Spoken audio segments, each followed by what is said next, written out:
I was sentenced to my first prison sentence as an 18-year-old in 1988 for burglaries and grand theft and dealing in stolen property. How much time did you get? I got 2.5 years. I ended up going to South Florida Reception Center. And from there, I was transferred to one of the worst prisons in the state of Florida at the time, Charlotte Correctional. What was that like?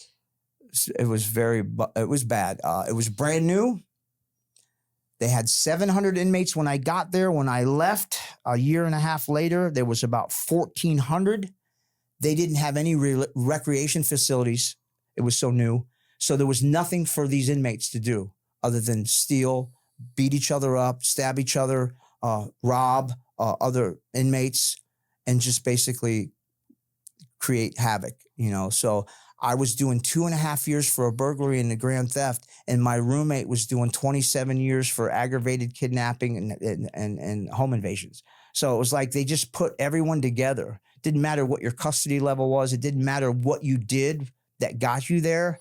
Everyone was forced to just live together and fend for themselves. So it was pretty jarring experience. I didn't have any issues because I stayed to myself. I did a lot of reading. I involved myself with some programs, some NA, some AA meetings, and some therapy sessions. But it's still, you know, it's in your face. It's actually happening. So it was like living in a world where the inmates made their own rules, and then you just had your little groups of inmates, and you just needed to really watch yourself and pay attention to detail, not get involved in things that, you know, that would get you into trouble. And I stayed to myself, and I didn't have any issues. What was the craziest thing you saw in there?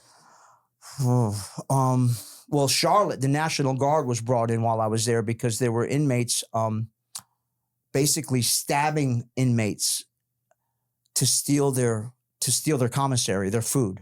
There was a lot of cocaine on the compound at the time. This is 1987. This is 1989.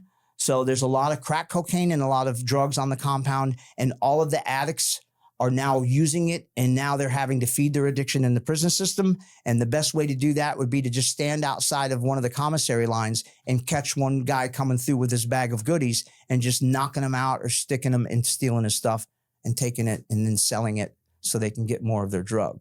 Yeah. The correctional officers were bringing large quantities of drugs into this particular institution. A lot of them were indicted. It's a mess. The Department of Corrections in the state of Florida is a mess, and it has been a mess for decades. It's just, you have to do what you have to do.